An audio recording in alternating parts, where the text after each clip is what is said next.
Hello नमस्कार, धन्यवाद channel में आपका स्वागत। हम आपको बहुत ही महत्वपूर्ण जानकारी देने वाले हैं सभी अभ्यर्थियों को। इसमें ईएसबी ने एक नया नियम निकाला है कि साल में अब एक ही बार परीक्षा होगी, एलिजिबिलिटी टेस्ट होगा।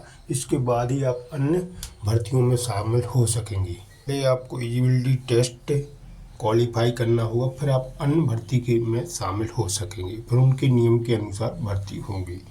तो ये शासन ने नया नियम निकाल दिया है सभी अभ्यर्थियों के लिए। तो मैं पूरी जानकारी देने वाला हूं। अब वीडियो में बने रहें, वीडियो पूरा देखें। वीडियो अच्छा लगे तो लाइक करें और चैनल को सब्सक्राइब जरूर कर लें इसमें अपडेट पाने के लिए। ड्राफ्ट के तहत सरकारी विभाग 30 सितंबर तक अपनी जरूरत बताएंगे और इसके बाद साल भर में एक बार ईएसबी परीक्षा कराएगा। परीक्षा गेट के तर्ज पर होगी और ईएसबी एलिजिबिलिटी टेस्ट लेने के बाद मेरिट लिस्ट तैयार होगी और ईएसबी परीक्षा क्वालिफाई होने के बाद ही विभाग भर्ती करेगा। तो शासन स्तर पर ड्राफ्ट लगभग तैयार हो चुका है और दिवाली के बाद प्रेजेंटेशन होना है 30 सितंबर तक। विभाग ईएसबी साल भर में एक परीक्षा भी करवाएगा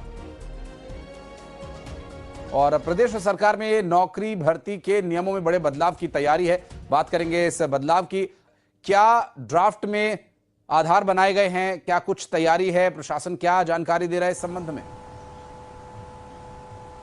देखिए, बिल्कुल मैं आपको बता दूं आशीष कि मध्य प्रदेश में अलग अलग विभागों की भर्तियों के लिए ईएसबी यानी इलेक्शन जो एम्प्लॉय सिलेक्शन बोर्ड है वो अलग अलग माह में परीक्षा कराता है, जिससे कहीं ना कहीं परीक्षार्थियों को भी परेशानी होती है और पूरे साल भर जो है ये परीक्षाओं का दौर चलता रहता है। और कई बार इस तरह की शिकायतें भी मिलती है कि ईएसबी की परीक्षा हुई, उसमें कुछ गड़बड़ियां हो जाती है, भर्ती रोक दी जाती है। तो ऐसे में अब मध्य प्रदेश सरकार की तरफ से नया प्लान तैयार किया गया है कि सभी विभागों को पहले से ही सूचित कर दिया जाएगा कि 30 सितंबर तक वो अपने अपने विभागों में खाली पदों की जानकारी सरकार को देंगे कि उनके विभाग में इस स्तर के इतने पद खाली है और उसी आधार पर जो है वो गेट की तरह ईएसबी भी अब साल में एक बार परीक्षा कराएगा, एलिजिबिलिटी टेस्ट कराएगा।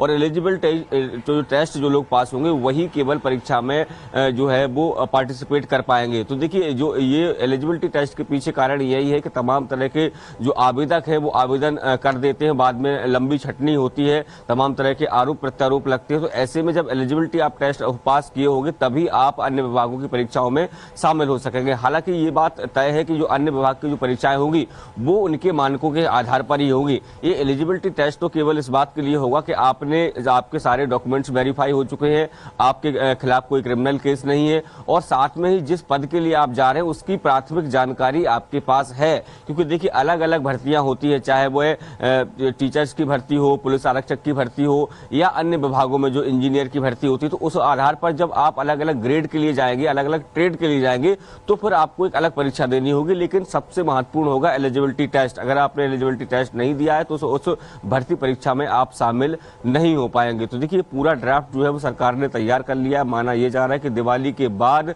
इस ड्राफ्ट को प्रमुख सचिव के साथ तमाम जो बड़े अधिकारी है वो डिस्कस किया जाएगा और डिस्कस के बाद इसको लागू कर दिया जाएगा। यदि ये लागू होता है तो मध्य प्रदेश के युवाओं के लिए एक अच्छी खबर हो सकती है, क्योंकि अभी कई दौर की परीक्षाएं उनको देनी पड़ती है और ऐसे में एक एलिजिबिलिटी टेस्ट के बाद सीधे विभागीय परीक्षा में वो शामिल हो सकेंगे। जी।